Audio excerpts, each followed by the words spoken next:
You're holding me back from my dreams, Moses. I can't live like this anymore. My name is Moses Hartwell.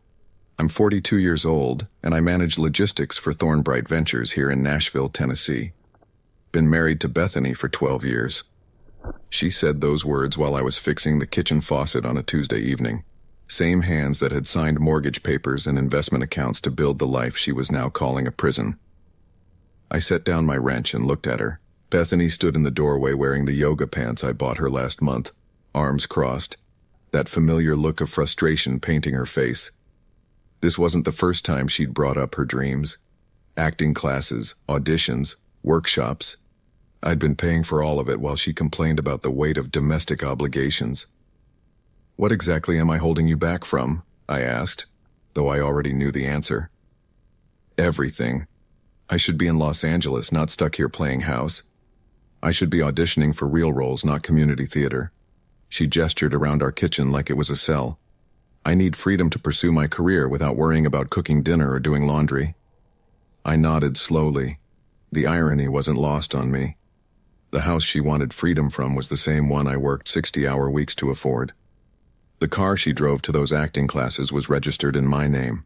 The checking account that funded her headshots and workshop fees came from paychecks I earned while she spent afternoons reading scripts. "I see," I said. "Do you? Because I don't think you understand how suffocating this feels. I wake up every day knowing I'm wasting my talent because I'm trapped in this routine." Her voice cracked with what sounded like genuine pain. "I love you, but I need to be free to become who I'm supposed to be." That word, free. She'd been using it more often lately, usually when the credit card statement arrived or when I asked her to handle grocery shopping while I worked late. Freedom apparently meant pursuing dreams without the inconvenience of paying for them. I finished tightening the faucet and tested the handle. Water flowed smooth and steady. Some things, when you fix them right the first time, don't break again. "Maybe you're right," I said, wiping my hands on the dish towel. "Maybe it's time you had that freedom." The look of surprise that crossed her face should have warned me. She'd expected a fight, not agreement. But I was tired of being the anchor she blamed for her failures to launch. That night, lying next to her in the bed I'd bought with my bonus money, I stared at the ceiling and planned exactly how to give Bethany everything she'd asked for. The thing about supporting someone's dreams is that you start to forget your own. When I met Bethany 13 years ago at a coffee shop downtown, she was waitressing and talking about moving to New York to pursue acting. I was working my way up at a small freight company, saving every dollar I could.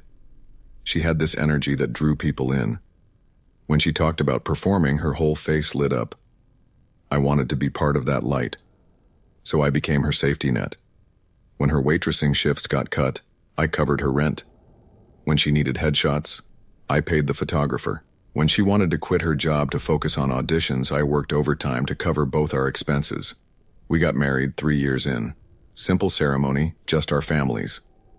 I bought the house in my name because my credit was better, and I had the down payment saved. Same with the cars, the investment accounts, everything. Bethany never asked about the paperwork. She trusted me to handle the boring stuff while she focused on her craft. The first few years were good. She booked some local commercials, got cast in a few plays. I attended every performance, proud to watch her shine on stage. But the bigger roles never came. The callbacks led nowhere. The agent she'd been courting for 2 years stopped returning her calls. That's when the resentment started creeping in. "If we lived in a bigger city, I'd have more opportunities," she'd say. "If I didn't have to worry about household responsibilities, I could focus better on my career. If you understood what it meant to be an artist, you'd support me differently." Each complaint came with an implied solution. I should provide more support while expecting less from her. The groceries I asked her to buy became a burden. The dinners I hoped we'd cook together became interruptions to her process. The mortgage payment that kept a roof over her head became a chain around her ankles. I started noticing things. How she never asked about my work anymore. How she'd book expensive workshops without checking our budget first. How she'd spend hours on social media following other actors' careers while I handled everything from bill paying to lawn maintenance. Last month, I found an email on her laptop. She'd been corresponding with a talent manager in Los Angeles, making plans to relocate. The email talked about finally breaking free from my current situation and escaping the limitations of my domestic life. She was already halfway gone. I was just the financial structure keeping her comfortable while she planned her exit. The morning after our kitchen conversation, I called my lawyer. Then I called my bank. Then I started doing what I should have done months ago, paying attention to what freedom actually meant. The call came from my lawyer on Friday afternoon. Everything was in order.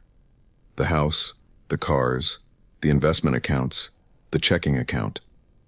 All of it legally mine, purchased and funded before and during our marriage with money I'd earned.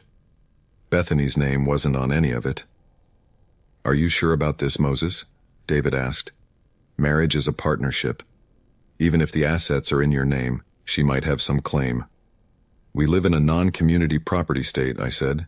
"She never contributed financially to any of these purchases. I've got documentation going back 12 years. This seems sudden. It wasn't sudden. It had been building for years every time she treated my support like a given while treating me like an obstacle. I just hadn't been paying attention to the pattern. That evening I sat Bethany down in our living room. She was reading a script for another audition, highlighting lines in yellow marker. "I've been thinking about what you said," I started. "About needing freedom to pursue your dreams." She looked up, hope flickering in her eyes. "You have?" "I think you're right. I think you should have that freedom." I kept my voice steady, matter of fact. "I'm going to give it to you." Her smile widened. "Moses, that's wonderful. I knew you'd understand eventually. So we'll start looking at places in Los Angeles? I've already been in touch with some people out there, and there's this acting coach who—" "Actually," I interrupted, "I'm going to give you complete freedom. From me, from this house, from everything that's been holding you back." The smile faltered. "What do you mean?" "I mean, I'm leaving tomorrow. You'll have total freedom to pursue your career without any domestic obligations or constraints." She blinked several times. "Leaving? But we're married. This is our house, our life. This is my house, Bethany, my car in the driveway, my investment accounts funding your acting classes." I pulled out the folder I'd prepared. "I've documented everything here. You wanted freedom from domestic responsibilities, and you're going to get exactly that." The script slipped from her hands onto the coffee table. "You can't just leave me with nothing." "I'm not leaving you with nothing. I'm leaving you with exactly what you've contributed to this household over the past 12 years, which is your talent, your dreams, and your freedom." Her face went white. "Moses, this isn't what I meant." "I know exactly what you meant. You wanted the comfort of financial support without the inconvenience of gratitude or partnership. You wanted me to fund your dreams while you complained about the life that made those dreams possible." I stood up and picked up the suitcase I'd packed that afternoon. "You asked for freedom, Bethany. Now you have it." The look of dawning realization in her eyes told me she was finally understanding the difference between independence and abandonment. She called me 6 times before I answered. I was sitting in a hotel room across town, eating takeout Chinese food and watching the evening news. My phone buzzed against the nightstand until I finally picked up. "Moses, you need to come home right now." Her voice was tight with panic. "This is insane. We need to talk." "We did talk. You told me you needed freedom." "Not like this. I meant we needed to restructure our relationship so I could focus on my career. I didn't mean you should abandon me." I set down my chopsticks. "What exactly did you think freedom meant, Bethany?" "I thought it meant you'd support my goals without making me feel guilty about household stuff. Maybe we'd get a housekeeper, or you'd take on more domestic responsibilities while I pursued auditions. So freedom meant me doing more work while you did less." That's not how I meant it." But the pause told me it was exactly how she'd meant it. "Look, I went to the bank today. They said I can't access the checking account anymore." "That's because your name was never on it." "What do you mean my name was never on it? I've been using that account for years."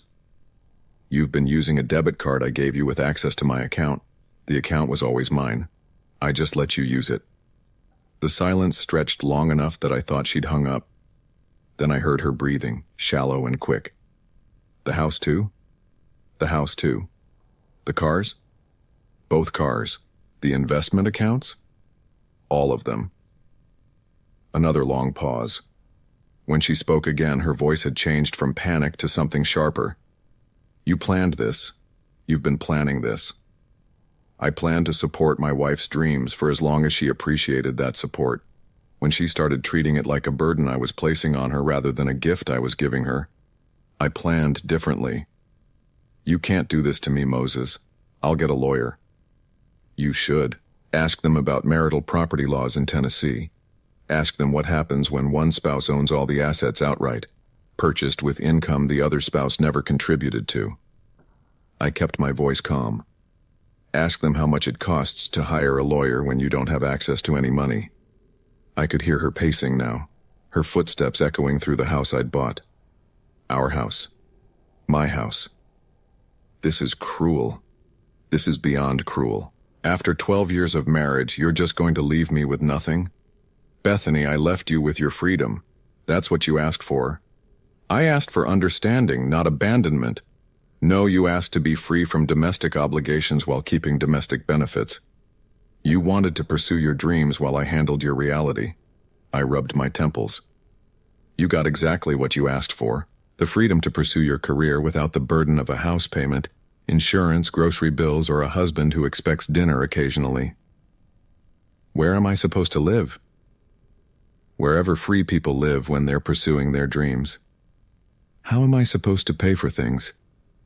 However free people pay for things when they're pursuing their dreams. The crying started then, not the gentle tears of sadness, but the harsh sobs of someone who's just realized they've made a terrible miscalculation. "Moses, please. We can work this out. I didn't mean for it to sound the way it did. I was just frustrated. I love you. I love our life together. You love the comfort I provided. There's a difference." "That's not true. When's the last time you asked me about my work? When's the last time you cooked dinner? When's the last time you said thank you for paying for your acting classes?" I waited for an answer that didn't come. "When's the last time you acted like a partner instead of a dependent?" The line went quiet except for her crying. "I'll be by tomorrow to get the rest of my things," I said. "Take your time to figure out your next steps. You've got until the end of the month." "The end of the month?" "That's when the lease I'm signing on my new place starts. The mortgage on that house comes out of my account. I'm not paying to house someone who finds my presence suffocating." She was waiting for me when I arrived Saturday morning, sitting on the front porch steps, wearing the same clothes from yesterday, looking like she hadn't slept. "I called my sister," she said as I got out of my truck. "She said you can't just kick me out of my own home. This was never your home, Bethany. You lived here, but you never owned it. There's a difference." I walked past her to the front door, keys in hand. She followed me inside. "Lauren said I should fight this. She said after 12 years of marriage, I'm entitled to half of everything." "Lauren's wrong." I started gathering my tools from the garage. Tennessee isn't a community property state. Separate property stays separate. Since you never contributed financially to any of these purchases and your name isn't on any of the documentation, you don't have a claim. That's not fair. What's not fair is spending 12 years complaining about the life someone else is paying for. I loaded my toolbox into a plastic bin. What's not fair is treating generosity like oppression. She followed me from room to room as I packed. I contributed in other ways. I managed the household. You did laundry and occasionally cooked dinner. I handled the mortgage, insurance, car payments, utilities, groceries, home maintenance, and your acting expenses. I pulled my clothes from the closet. Managing the household would have meant managing the budget, paying bills, handling repairs. You managed your own schedule. I supported your career too. I stopped packing and looked at her. How? I was there for you when you had stressful days at work. You were physically present in the house I paid for while I dealt with work stress that came from supporting both of us financially. I folded a shirt and put it in my suitcase. That's not support. That's coexistence. She sat down on the bed watching me pack. This isn't who you are, Moses. You're not cruel. You're right. I'm not cruel. Cruel would have been letting you keep believing that independence meant being financially supported by someone you resent. I zipped up the suitcase. Cruel would have been letting you move to Los Angeles on my dime while you complained about feeling trapped. I never said I resented you. I pulled out my phone and opened the email app. You wrote to that talent manager about finally breaking free from your current situation and escaping the limitations of your domestic life. What situation were you breaking free from, Bethany? What limitations? Her face went pale as I read her own words back to her. You've been planning to leave for months. The only difference between your plan and mine is that yours involved taking my money with you. I wasn't going to take your money. You were going to take my car to the airport. You were going to use my credit card to pay for your apartment deposit. You were going to access my checking account to pay for your new headshots. I sat down across from her. The only reason you weren't going to take my money is because you didn't think of it as my money. You thought of it as our money, even though you never earned any of it.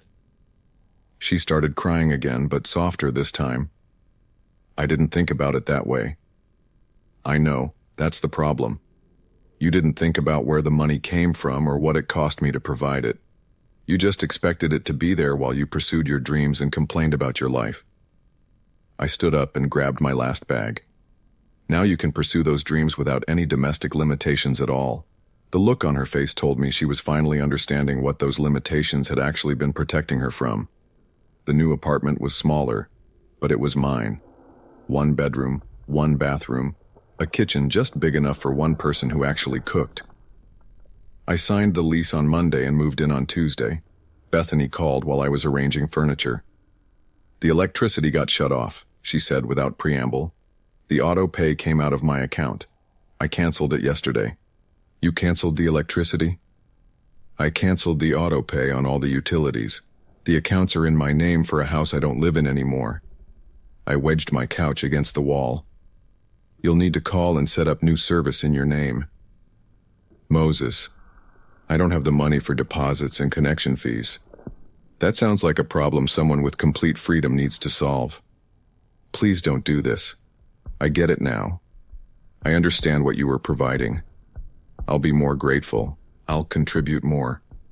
I stopped arranging furniture. Bethany, what would you contribute? You don't have a job. You don't have any income. You don't have any savings. What exactly would you contribute to a partnership? I could get a job. You could have gotten a job any time in the last 12 years. You chose not to because I was handling the financial responsibilities. I sat down on my couch. Now you'll have to get a job because no one else is going to handle them for you. This is punishment. You're punishing me for being honest about my feelings.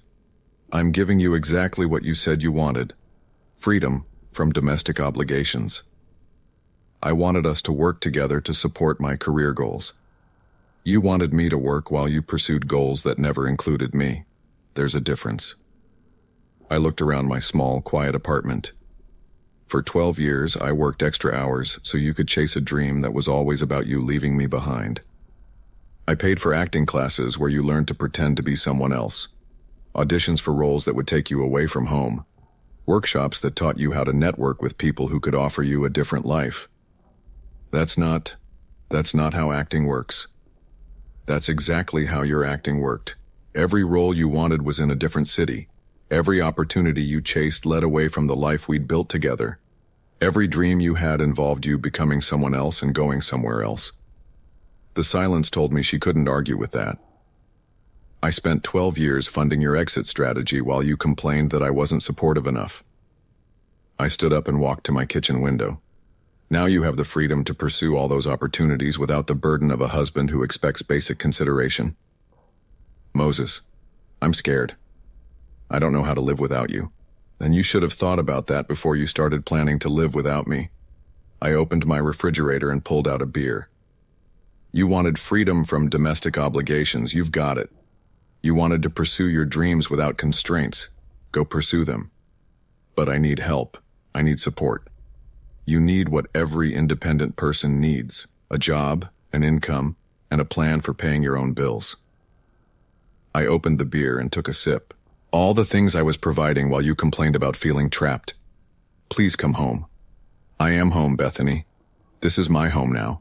A place where no one complains about the life I'm working to provide. I hung up and turned off my phone. Outside my window, the sun was setting over Nashville. Tomorrow I'd go to work and come home to my own space, where everything belonged to me, and no one resented me for providing it. For the first time in months, I felt free. The papers were served on Friday afternoon while she was at an audition. I'd hired a process server to deliver the divorce documents to the house. My house, the one she'd been living in rent-free for 2 weeks since I left. She called me immediately after, voice shaking with rage and desperation. Divorce papers? You're divorcing me? I'm formalizing what you already wanted, freedom from domestic obligations. This says you're seeking full ownership of all marital assets. I'm seeking legal confirmation of what was always true. I own those assets. I bought them, I maintain them, I pay for them. The house is worth $400,000. The house I bought with money I earned before and during our marriage while you contributed nothing financially.